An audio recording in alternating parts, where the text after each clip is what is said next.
Hi. Yes, I'm talking about horror shit in February instead of October. Time isn't real, okay? Fuck off. If you're a similar age to me and you grew up terminally online, as well as with an enjoyment for psychological horror, you know extensively who Slender Man is. You know who I'm talking about, the long, lanky dude who keeps spying on children and trying to abduct them like half the US government. My phone went off as soon as I said that. I hope it's not me being deported. However, a lot of people in my life know about the kind of mythos around Slender Man and the mystique, but not as many of them know about a web series that not only kind of elaborated more on the sort of Slender Man mythos, while also kickstarting the entire modern ARG genre.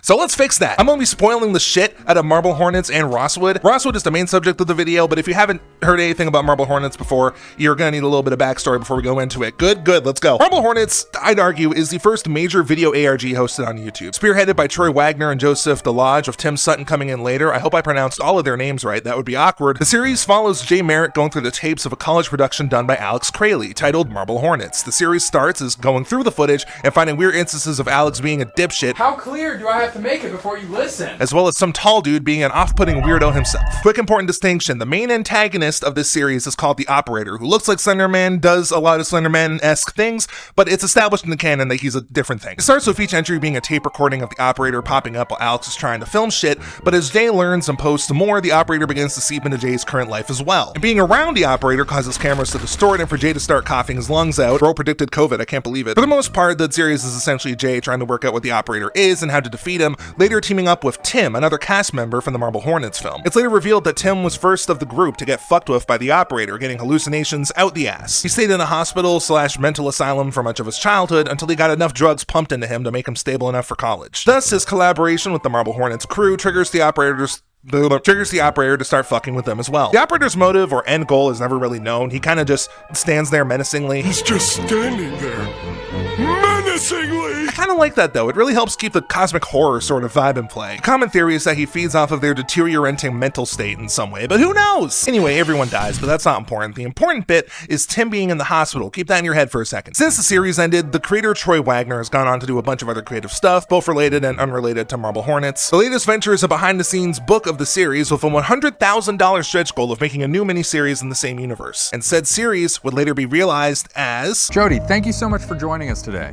Thank you for having me. You may wonder how the hell you continue the Marble Hornet series considering almost every character was either killed or disappeared, but the answer is that it's not a continuation. Rosswood starts an alternate timeline where Jay never dies and Alex box dyes his hair blonde. For every victory you do, get a loss. Instead of Tim meeting them both in college and passing on the pathogen, this timeline has him escaping from Rosswood Hospital as a kid, disappearing forever before any of the events in Marble Hornet series take place. Thus, Alex's college film is fully realized, and he goes on to become a prolific director, getting multiple deals with distributors for his various projects, and I'm just kidding. He's working at a call center and is desperately trying to go viral online. He's starting a web series called Crayley in the Real World, where he talks about the connection between the film world and the real world, or at least that's what he says. The entire premise of the show is wishy-washy as balls. Unlike Alex though, Jay actually made it into the film industry and is using his technical know-how to help this piece of shit make his web series for some reason. He also has a partner named Riley who uses they/them pronouns. That's right, gang, the liberals got to the Slenderverse. The Operator is woke now! Yeah, I heard Marie Laveau put a curse on the place from beyond the grave. Part 1 of the series is a rough cut of the latest Crayley in the Real World episode, which we're told was recovered off of a hard drive found in their hotel room. This episode is centered on the long-abandoned Rosswood Hospital, where part of the fictional Marble Hornets film was shot. A local historian reminds us how well mentally ill patients were treated in the 50s, as well as giving us the knowledge of Tim's escape in 1998. Said a historian follows them as they go to interview more locals, one of whom looks like he's not just off the perk, but also off the planet. We learn fast this isn't the case though, as he accounts a time when he went to the abandoned hospital with his brother and a couple women. The story is a bit all over the place. It's clear it's a traumatizing thing that fucked Home Slice up, but the cliff notes are that the 4 of them went near a tunnel in the hospital, the brother went inside it and then just vanished, and the 2 women later forgot the dude's brother even existed. Obviously, having a cosmic event that erases someone close to you from this reality and the memories of everyone you love is a part of any coming-of-age story, but regardless, this was enough to completely break him. He stumbles off camera somewhere after the historian lady tries to call him a cab, and Alex does his outro where he says that the next episode will see him,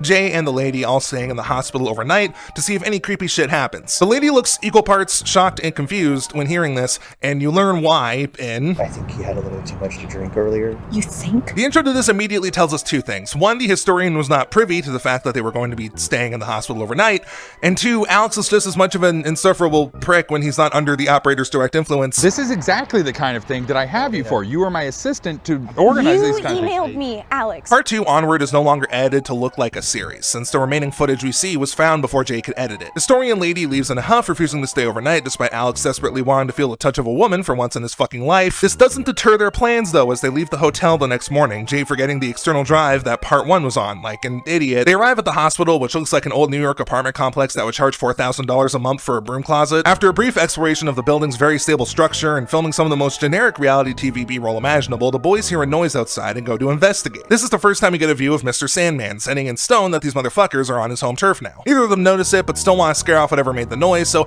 Alex starts impersonating a security guard, an action that has no real-world consequences. You will be prosecuted to the fullest extent of the law. Despite this, they hear another noise, this time from the room where Jay left his camera bag. Between this and the external drive, I wouldn't trust this motherfucker not to leave his newborn baby in the hospital. Thankfully though, his camera bag is untouched, and we get probably the coolest editing trick I've ever seen. I'm gonna play it back all the way through here, okay? Is it in there? Yes.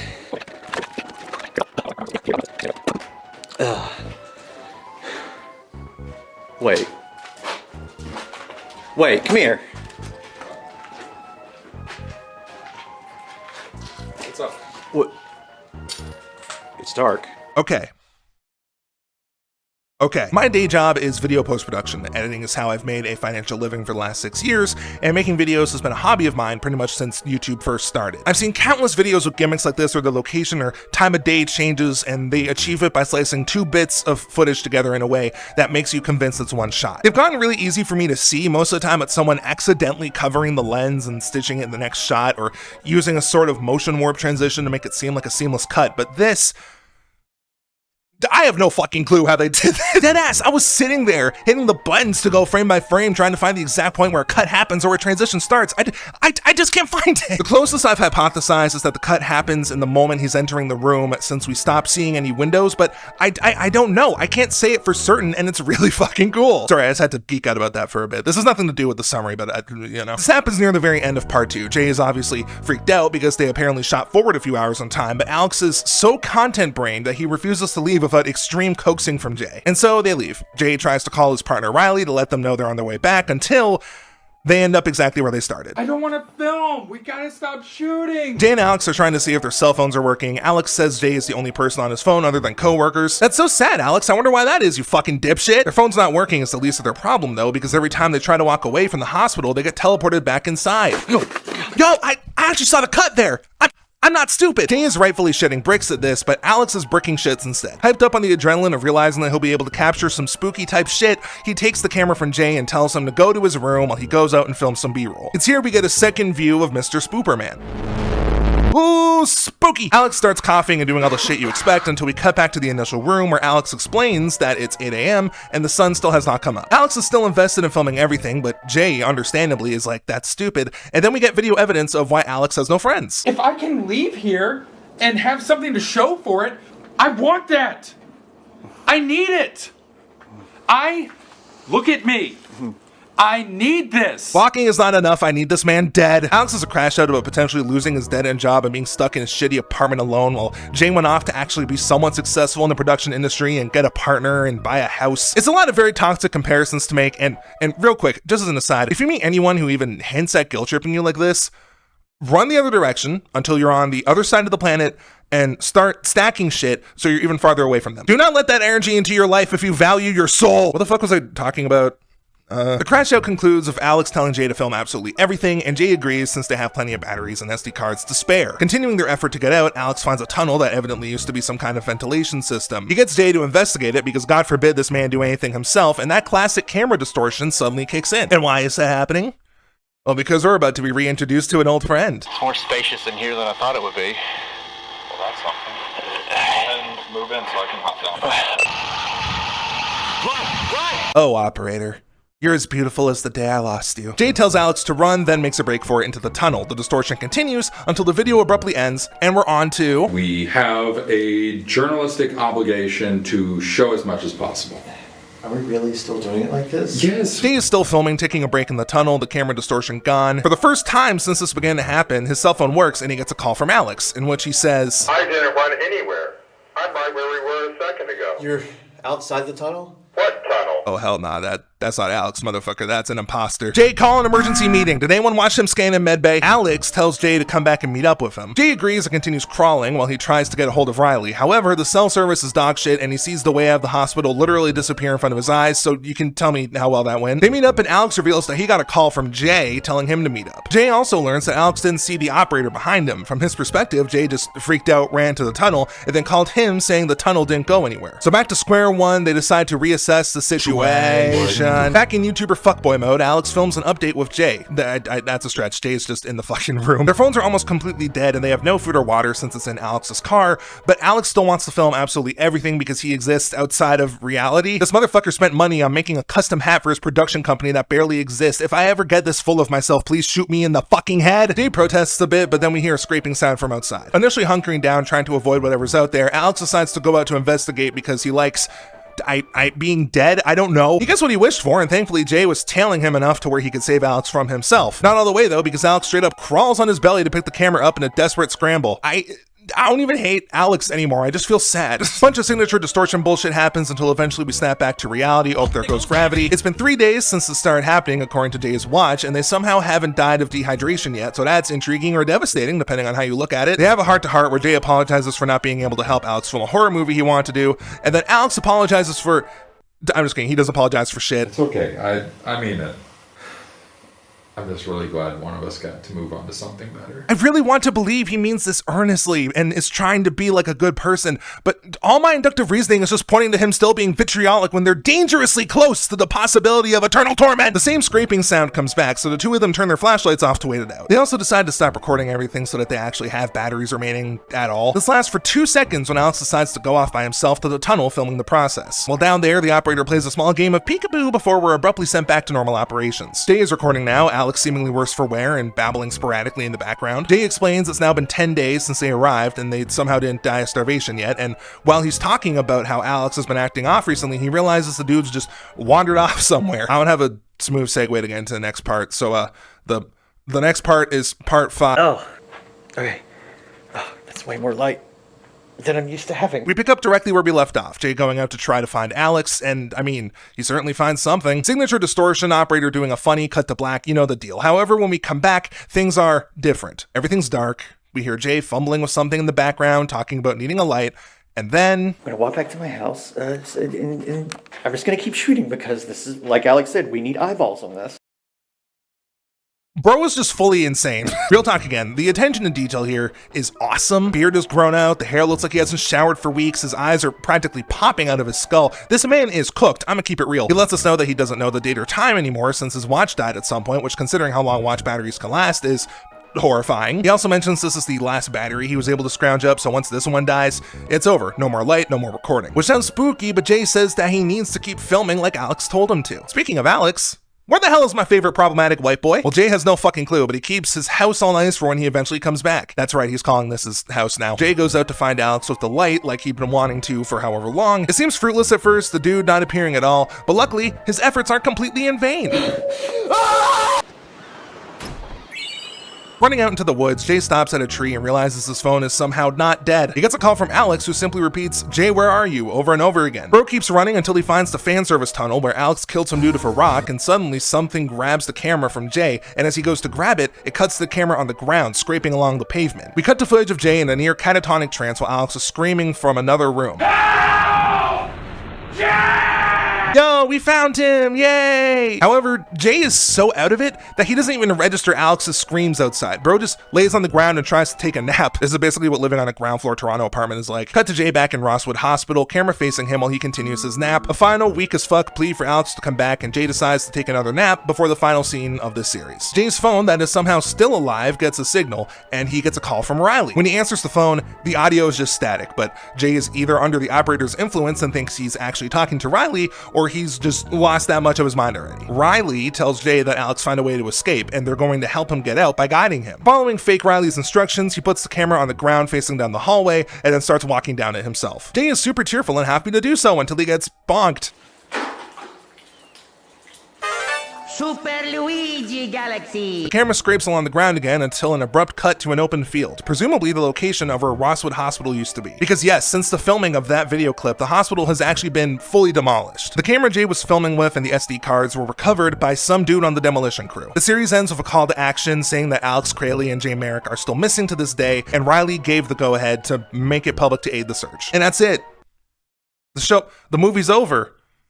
You're still here. Go home. The series is very short. It's only 5 episodes. It's a nice contained series. If you put them in a playlist, it'd average out to the length of like your average found footage horror movie. And I feel like that's by design. Contrast that to Marble Hornets, which if you put them all together is almost 10 hours. It was a fun series all the way through, don't get me wrong, but you could tell that there were points where it started to drag on slightly. So I like that for a nice, simple little follow-up series, they made something that was self-contained. I wasn't sure how I felt about the alternate timeline route at first, but honestly, I think it works perfectly. It neatly packages up the circumstances that would be required for Jay and Alex to just keep having a normal life, and also dictates how they would end up going back to the place to trigger the operator's influence again. At this point, Rosswood Hospital is even more dilapidated than before. I don't think anyone's been there in years. I think the historian says as much when she talks about how there's laws against going here now that are very strict. And so consequently, if we use that theory of the operator feeding on people's deteriorating mental state or just fear in general, it makes perfect sense why shit would get cranked up to 11 pretty much immediately. I just noticed my foot is